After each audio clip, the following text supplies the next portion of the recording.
Bienvenue dans le monde de l'informatique quantique. Beaucoup d'entre vous pensent peut-être qu'il ne s'agit ici que de craquer des codes, mais il s'agit de bien plus de choses que ça. Notre prochain orateur, Yann Alain, va nous parler de ce monde des ordinateurs quantiques. Il va nous parler de scénarios de construction, comment construire votre propre ordinateur quantique notamment. Yann, la parole est à toi.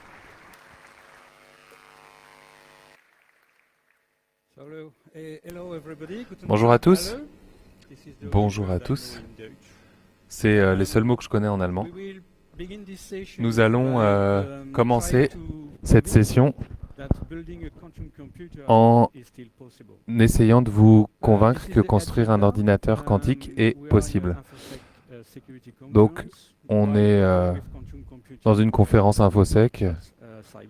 Donc, pourquoi est-ce qu'on doit parler d'ordinateur quantique quand on fait de la cybersécurité? Comment l'ordinateur quantique fonctionne? Et ensuite, nous allons voir comment construire un ordinateur quantique. Et finalement, comme on est au CCC, on va voir comment on hack un ordinateur quantique. Donc laissez-moi vous parler de moi. Je suis Yann Alain, je suis français. Je partage beaucoup mon projet dans des conférences de sécurité, Black Hat, HITB, etc. C'est la première fois pour moi au CCC, donc je suis très content. Je suis entrepreneur, ingénieur, et ma nouvelle société, NextGenQ, est pour la nouvelle génération d'ordinateurs quantiques. Je travaille depuis 25 ans dans la cybersécurité, dans l'InfoSec.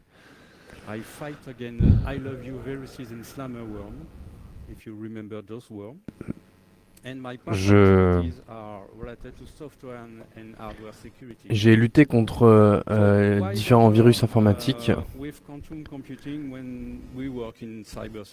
Alors pourquoi travailler avec des ordinateurs quantiques en cybersécurité?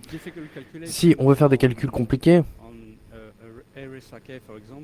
notamment les clés RSA, pour en faire un grand nombre avec un ordinateur classique, cela peut prendre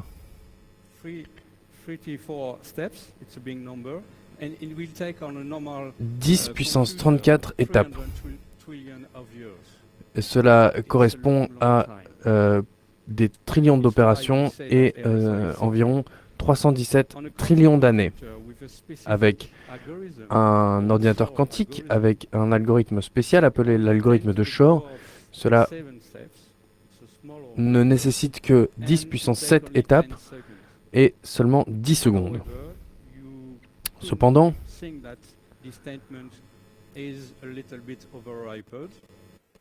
vous pourriez dire que ce que je viens de dire est un peu gros. Alors oui et non, parce que l'algorithme de Shor est réellement capable de casser RSA. Pour casser un code compliqué avec un ordinateur quantique, il faut un énorme ordinateur quantique qui n'existe pas aujourd'hui. Par exemple, il faudrait 4000 qubits idéal, ce qui n'existe pas à l'heure actuelle. Cependant, l'informatique quantique peut aussi être utilisée à bon escient, notamment dans le domaine qui nous occupe aujourd'hui, la sécurité informatique. On peut utiliser un ordinateur quantique pour générer des nombres réels aléatoires. On peut déployer ce qu'on appelle l'informatique quantique aveugle, blind quantum computing, ce qui correspond à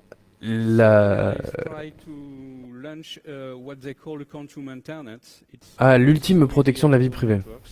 On peut aussi faire un réseau quantique qui serait à l'abri des piratages. Tous ceux qui essayent de vous espionner sur la ligne durant la connexion serait éventuellement détectable. De plus, cela pourrait apporter aux masses une puissance de calcul considérable. Comment marchent les ordinateurs quantiques? C'est la seule diapositive un peu mécanique dans ma présentation. Pourquoi sont-ils si puissants? Dans des ordinateurs classiques, on utilise des bits. Un bit n'existe que dans deux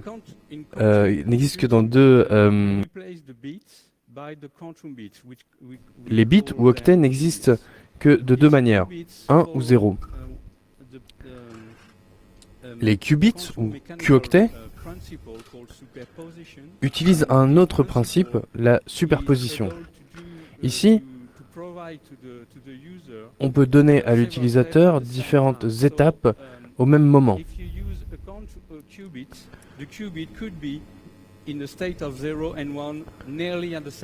Ce qui signifie que le q-octet peut être au point 1 et 0 en même temps, ou presque. Bien entendu, voilà, sur mon diapositive en bas à gauche, l'ordinateur quantique, tous ces qubits peuvent sortir en même temps et l'ordinateur peut trouver des solutions à ces équations en même temps. Cela veut dire que plusieurs informations arrivent en même temps et donc tout l'espace généré par cet ordinateur quantique est enregistré au même moment dans l'horloge de l'ordinateur. C'est la raison principale pour laquelle l'informatique quantique est puissante. C'est plutôt cool. Alors maintenant, comment construire un ordinateur quantique? Voilà ma quête pour construire un ordinateur quantique. Alors il y a bien entendu des échecs, mais aussi des réussites. En ce moment, je me trouve à peu près entre les deux. Je dois choisir une technologie pour mon matériel. Ici, on va surtout parler de matériel, comment construire les composants d'un ordinateur quantique.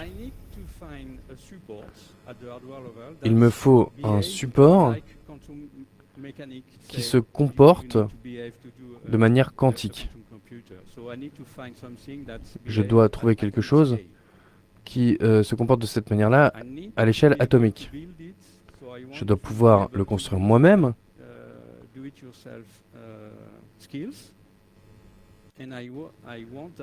Et je veux que mon ordinateur quantique puisse marcher à température ambiante. Et bien entendu, j'aimerais bien qu'il soit stable. Il y a plusieurs technologies qui permettent de faire des qubits. Celui en haut à droite, les boucles superconductrices, et celui qui est utilisé par Google. Microsoft a essayé d'utiliser les qubits topologicaux en bas à gauche et les Diamond Vacancies en bas à droite sont utilisés par une université en Australie. J'ai utilisé la technologie des ions piégés entourés sur ma diapositive.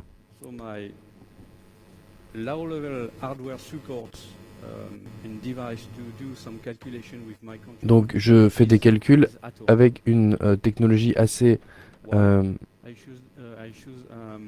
simple. Pourquoi?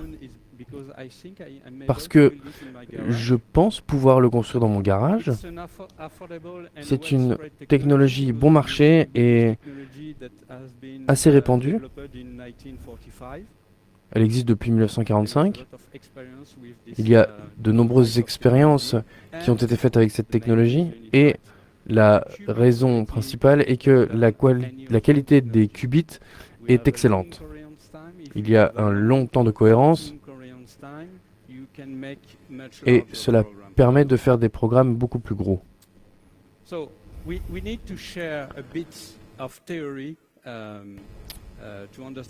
Un peu de théorie. J'ai fait le choix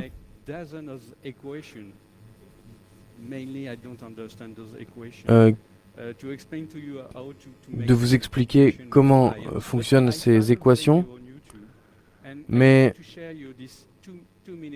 je me suis vite rétracté parce que cela prendrait énormément de temps et j'ai trouvé une vidéo sur YouTube qui explique cela de manière assez succincte. Je vais maintenant vous montrer comment marche la technologie des ions piégés.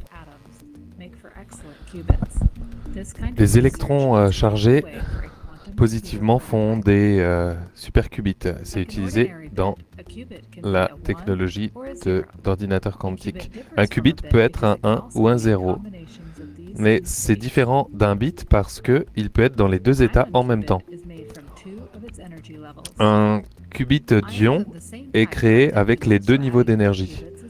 Donc, rajouter plus de qubits est simple parce qu'il suffit de rajouter plus d'électrons. On peut créer...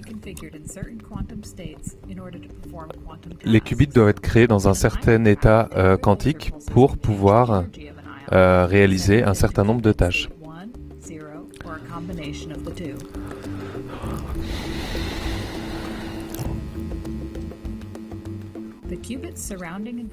Les qubits, parfois dans l'environnement, détruisent les qubits statiques, ce qui peut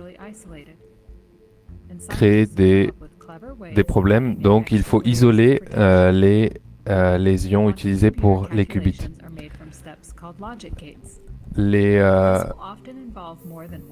L'état des électrons est garanti en utilisant des cages métalliques pour l'isolation.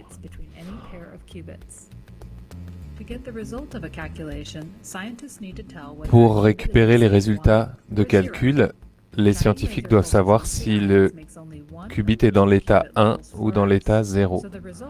Donc, après avoir envoyé l'information sur l'électron, le résultat lumineux indique le résultat du calcul.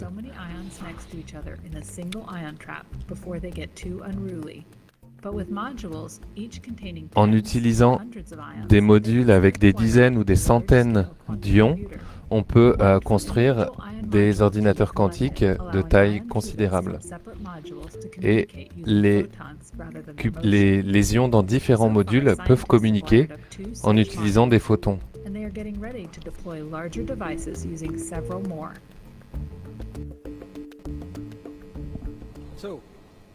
Donc,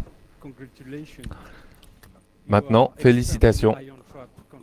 Vous êtes expert en ordinateur quantique de capture d'ions. Une vidéo de 2 minutes uniquement a suffi pour ça. Mais quel est le plan pour construire notre ordinateur quantique? Donc, il nous faut des ions, vous avez vu maintenant, et on a besoin d'un attrapeur d'ions. On a besoin d'une chambre d'aspiration pour garder l'état quantique, et on a besoin d'un laser pour manipuler l'état quantique. On a besoin d'un logiciel pour pouvoir envoyer les pouls vers les ions, et il nous faut une caméra pour mesurer l'état quantique. C'est simple maintenant. Donc, regardons la partie difficile. Principalement, j'aimerais dire que c'est toujours un travail en cours. C'est un bon moyen de dire que j'ai pas terminé. Une alerte, on doit manipuler des appareils avec un voltage électrique très important. Donc si vous voulez faire ça à la maison, faites ça sous votre propre responsabilité, ce ne sera pas ma faute. Donc, comment faire? D'abord, il faut créer une cage à ions. Qu'est-ce qu'une cage à ions? C'est un set d'électrodes avec des formes 2D ou 3D spécifiques. On envoie de l'électricité, du courant alternatif moyen ou élevé de 200 volts à 6 kilovolts, ce qui est beaucoup. On doit modérer des fréquences élevées. C'est pour la théorie de la cage, et on doit créer un champ électrique pour l'emprisonnement des ions. Et ce voltage va créer un champ électrique, et l'objectif de ce champ électrique, c'est de maintenir tous les atomes dans une chaîne qui va flotter au-dessus de notre cage. Comment réaliser ça? Comment je fais ça dans une société avec un petit budget? C'est pas vraiment pour comme un hobby, il faut un budget, donc allons-y. J'ai utilisé mon garage ultra high-tech de degré militaire. J'ai utilisé des imprimantes 3D, des machines CNC et des stratégies de fonte de PCB. J'ai utilisé des logiciels open source. J'ai utilisé KiCad pour la partie électronique et FreeCAD pour la partie mécanique et FlatCam pour la partie CNC. J'ai utilisé un transformateur de haute tension et de l'électronique classique et bien sûr des gants d'isolation. La sécurité avant tout. Et bien sûr, j'ai utilisé eBay comme ma plateforme de distribution. Donc, premier essai. J'ai besoin de créer une cage de pôle classique. Donc, je ne sais pas comment ça marche, donc je vais voir Google. Et on a des institutions comme le CERN en France qui ont des projets pour créer des composants imprimés en 3D. J'ai utilisé de l'encre conductrice et un transformateur haute tension. Donc ici, il y a mon transformateur, mes deux électrodes et un anneau électrique, conducteur. Le but, c'est d'attraper mes ions. Donc ici, c'est mon laboratoire. On a le Variac sur lequel vous pouvez connecter votre électricité domestique. On a le transformateur haute tension. Ici, on a deux électrodes et la caméra imprimée en 3D. Ici, on a l'électrode. C'est un câblage très sécurisé. Pour la sécurité, j'ai mis quelques résistances ici pour éviter les pertes de courant la première fois. Une visibilité un peu plus proche, on voit que la haute tension vient d'ici. On applique le voltage sur l'électrode et on a une caméra qui regarde ce que l'électrode va faire. Ça marche. J'ai réussi à récupérer des microparticules dans l'électrode, mais on a un premier échec parce qu'avec cette géométrie, on ne pouvait pas vraiment éclairer les lasers pour manipuler l'état quantique. Donc, deuxième essai pour faire une cage de pôle pour faciliter la réflexion du laser. Cette fois, on a utilisé une cage linéaire. Donc, encore une fois, je dois designer moi-même cette pièce parce que le CERN, cette fois, ne m'a pas donné les pièces nécessaires. J'ai utilisé mon encre conductrice et du voltage, mon appareil haute tension. Donc voilà à quoi ressemble ma construction. Et à l'intérieur de cette cage, je vais attraper mes ions en chaîne à l'intérieur de ma cage. Donc j'utilise mon imprimante 3D pour créer ma cage, mon support, mes électrodes. J'ai construit tout le système et je connecte les câbles. Donc les particules seront emprisonnées dans cet espace. Bon, pour cet essai, j'ai pas utilisé de résistance. Donc c'est impossible de toucher cette électrode. Sinon, vous mourrez.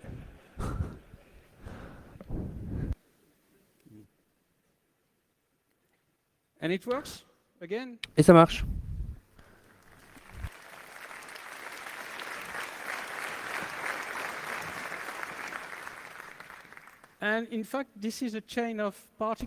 En fait, c'est une chaîne de particules qui est presque alignée.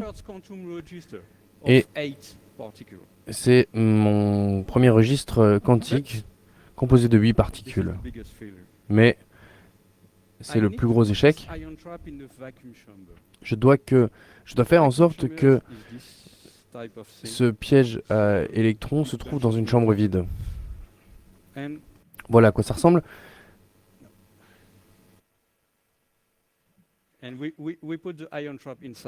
On doit mettre le piège à électrons là-dedans. Mais pourquoi une chambre vide? Pour isoler les particules d'autres atomes qui se trouvent dans l'atmosphère et pour éviter les collisions entre les atomes. Parce que si nous avons une collision, l'état quantique est détruit et tout le processus s'écroule. Le problème, c'est que les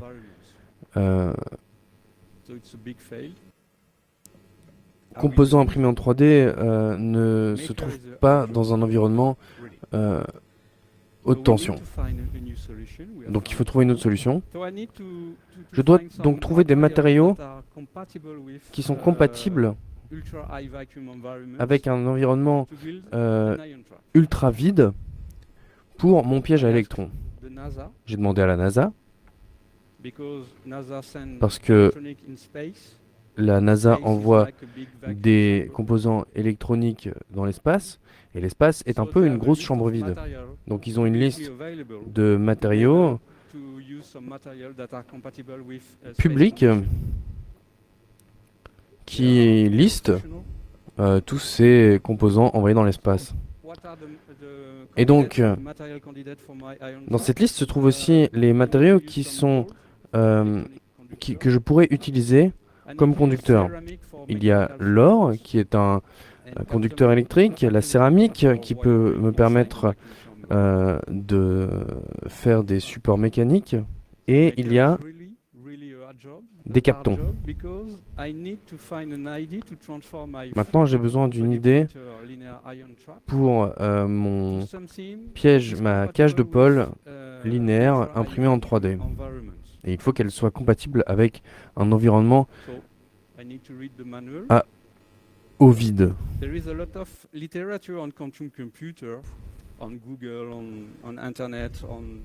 Donc j'ai dû lire la documentation.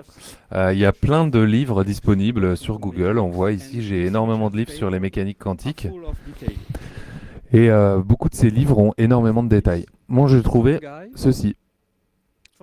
Quelqu'un a réussi à transformer la trappe de pôle linéaire en une cage plane, une électrode plane, pour capturer les électrons. C'est cool. Donc, je dois transformer ceci en ceci. Oh non, il faut que je crée mon propre microprocesseur. Donc, pour acheter une usine de fabrication de processeurs, il faut 200 millions de dollars. Intel ne veut pas m'en vendre me vendre une de ces usines et c'est un petit peu hors de mon budget. Donc, réfléchissons 5 minutes à une solution. En fait, ça m'a pris 2 mois pour trouver une solution. Alors, comment créer notre cache d'ion comme un boss? J'ai utilisé un CNC que j'ai commandé sur Amazon et j'ai trouvé un conducteur en céramique, de composants céramiques sur eBay. Et j'ai utilisé un design simple KiCad comme support. Donc, j'ai designé ce PCB sur KiCad et cette fois, on applique les champs électriques sur ces électrodes et ça crée un champ électrique pour aligner les microparticules des ions sur cette ligne.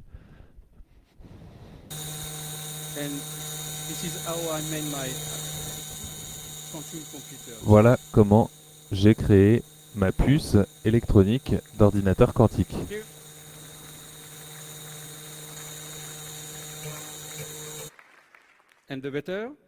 Et le mieux, c'est que ça marche.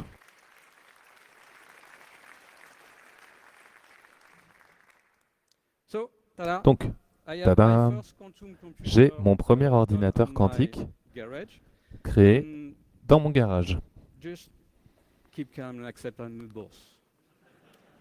Et donc, restez calme et acceptez le fait que je suis un boss.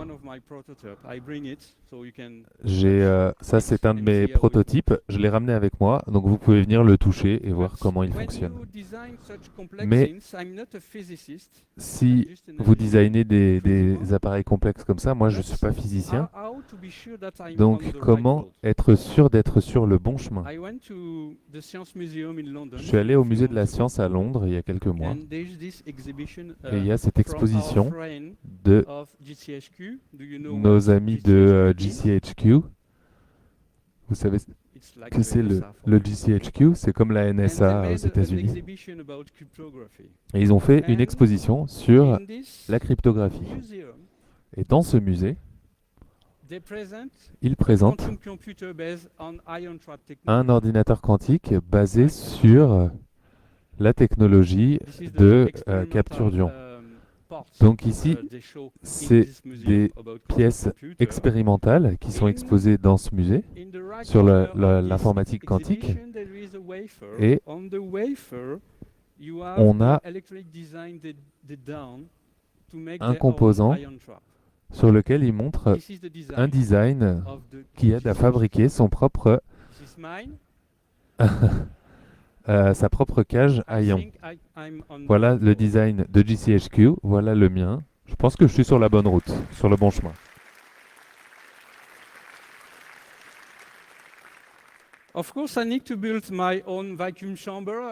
Bien entendu, je dois encore faire ma propre chambre vide. C'est pas très compliqué, il faut du métal, il faut des vis, des écrous et des pompes pour évacuer l'air et créer le vide. J'en ai fait de différentes. J'aime bien celle-là. Elle est jolie. J'ai mis le piège à ion à l'intérieur. Et pour le moment, je travaille sur les lasers et c'est vraiment la partie la plus difficile pour créer un ordinateur quantique. Parce qu'il faut une longueur d'onde bien précise pour faire les calculs. Alors, bien entendu, je pourrais et j'ai posé la question à des professionnels. Je leur ai demandé de m'envoyer quelques propositions de conception. Les lasers coûtent au moins 25 000 €.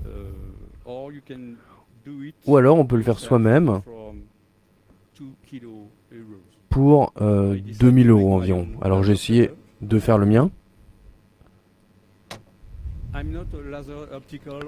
Je ne suis pas un spécialiste en matière de laser. Je m'amuse seulement à jouer avec. Et tout est disponible sur Internet. J'ai trouvé ce type de schéma. On a les diodes, les miroirs, qui vous permettent de choisir quelle sera la fréquence de référence utilisée.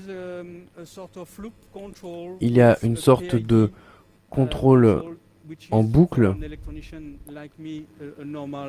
ce qui pour moi, en tant qu'électronicien, est tout à fait normal.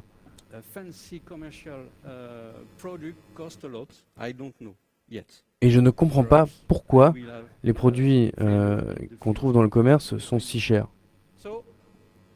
Voilà, j'ai demandé à un gars sur Internet de me vendre un laser en kit. On peut acheter ça en kit et on peut construire soi-même son laser. Et ce laser est contrôlé par un Arduino. Voilà les miroirs, le HENE à droite. Donc on peut le fabriquer soi-même. J'ai besoin de supports mécaniques et comme j'avais acheté une imprimante 3D pour mon piège à ion que je n'utilise plus parce que maintenant je le fais dans une chambre vide, j'ai utilisé l'imprimante 3D pour faire tous les supports optiques pour mon laser, ce qui m'a permis d'économiser de l'argent. Mais la route est encore longue.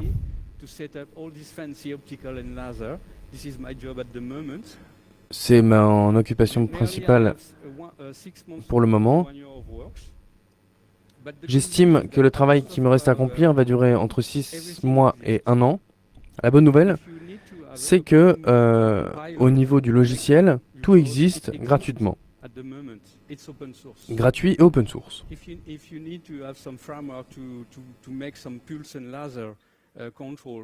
Si on a besoin de faire, si vous avez besoin d'un logiciel pour contrôler des lasers, eh bien cela existe. Je suis en train d'essayer de vous convaincre, et vous me direz si vous êtes d'accord, que construire un ordinateur quantique à la maison, c'est possible.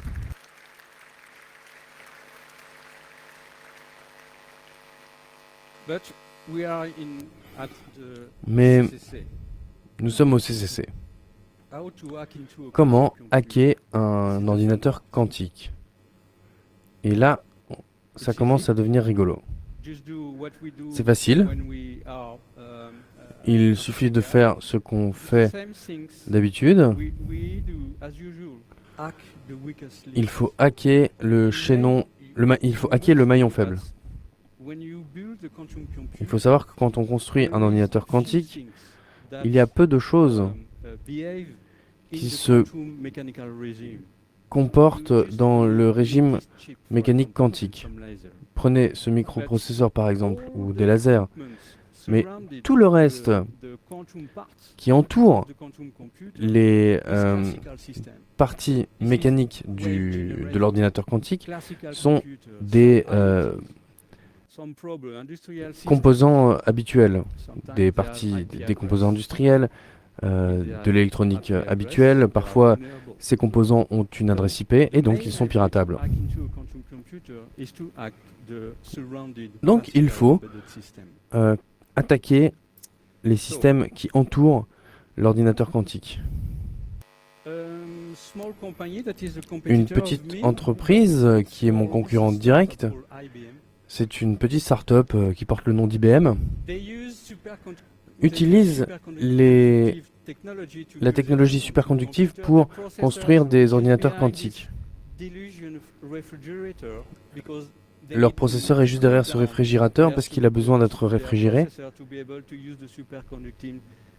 afin d'utiliser leur capacité superconductrice. Le mien marche à température ambiante. Autour de ce processeur, ce chercheur explique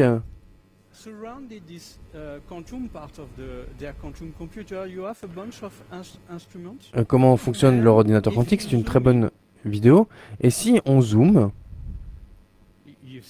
voilà, vous voyez bien.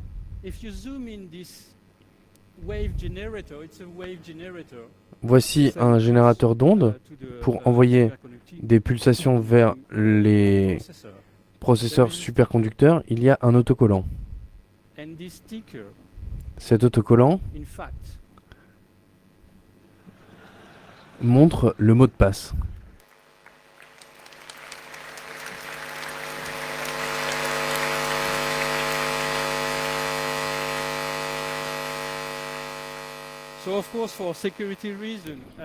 Alors pour des raisons de sécurité, j'ai caché le mot de passe pour ne pas montrer le mot de passe complet, mais vous avez l'idée. Conclusion. J'essaye de vous convaincre que l'on peut construire un ordinateur quantique à la maison. Ça peut être utile pour des spécialistes en cybersécurité. Néanmoins, il est nécessaire de faire une analyse de risque et de l'adapter. Mais ce que j'essaie vraiment de vous dire, c'est que c'est possible. On peut le faire. Ces ordinateurs quantiques seront utilisés par le bon, la brute et le méchant. Et je tiens à vous dire que le GCHQ en a un prototype dans un musée.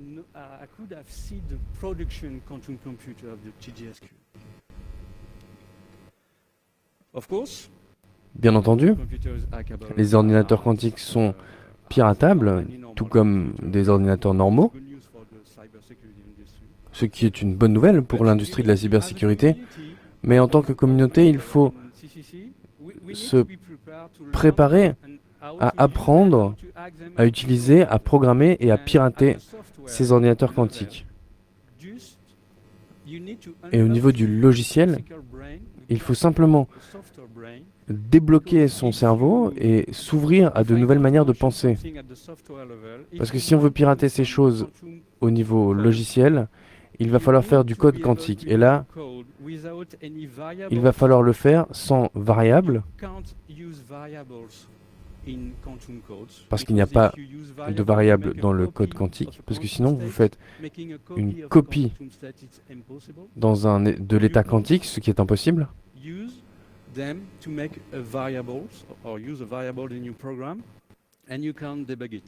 on ne peut pas le débugger. Parce que si vous le débuguez, vous faites des mesures, et si vous faites des mesures, vous détruisez l'état quantique. Donc préparez-vous à ouvrir votre cerveau au monde quantique. Cela dit, c'est amusant. Je vous remercie pour votre attention, et si vous avez des questions, je me ferai un plaisir d'y répondre. Mais dépêchez-vous parce qu'en tant que Français, j'ai besoin d'aller à mon déjeuner.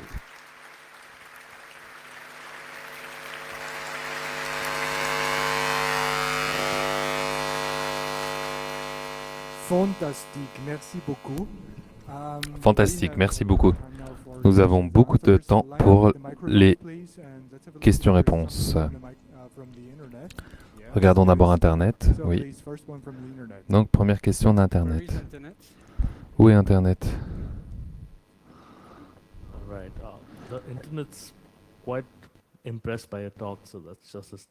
Internet est impressionné par cette session et vraiment beaucoup de feedback positif. Merci à Internet. La première question. Quelles sont les propriétés des éléments? Quelles sont les propriétés des éléments qu'on utilise pour la cage à ion? Quel atome, je pense, non, pour rephraser? J'ai utilisé l'atome de calcium, l'ion de calcium, parce que il y a beaucoup de documentation disponible, donc c'est facile de comprendre comment ça fonctionne. Des chercheurs ont déjà fait tout le travail. Et on a des niveaux d'énergie qui protègent bien notre environnement. Passons au microphone numéro 3. Thank you for your talk. Merci. My question is, Ma question, what's the catch? If your design already exists, quel est, prototypes out there, euh, it seems so much easier than working with superconductors. quel est le point négatif? Pourquoi est-ce que ce que tu as fait dans ton garage, Correct. I don't know. pourquoi est-ce que j'ai fait ça pourquoi est-ce que j'ai fait un piège à ion? Je ne sais pas. À chaque fois, on me pose la question.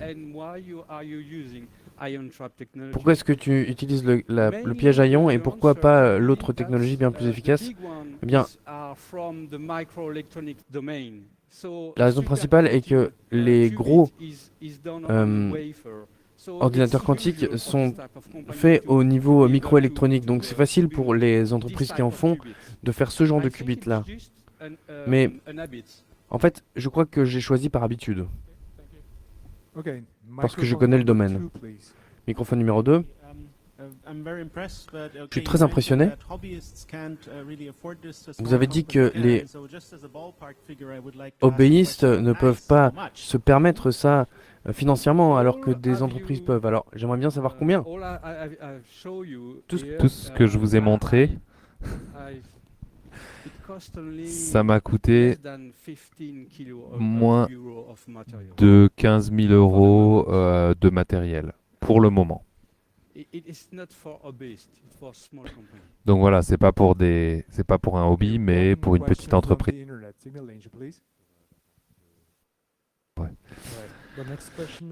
Prochaine question.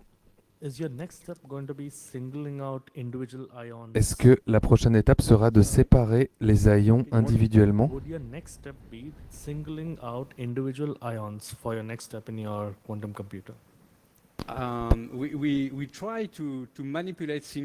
On a essayé de manipuler des ions uniques, mais c'est le rôle du laser là derrière. Et donc,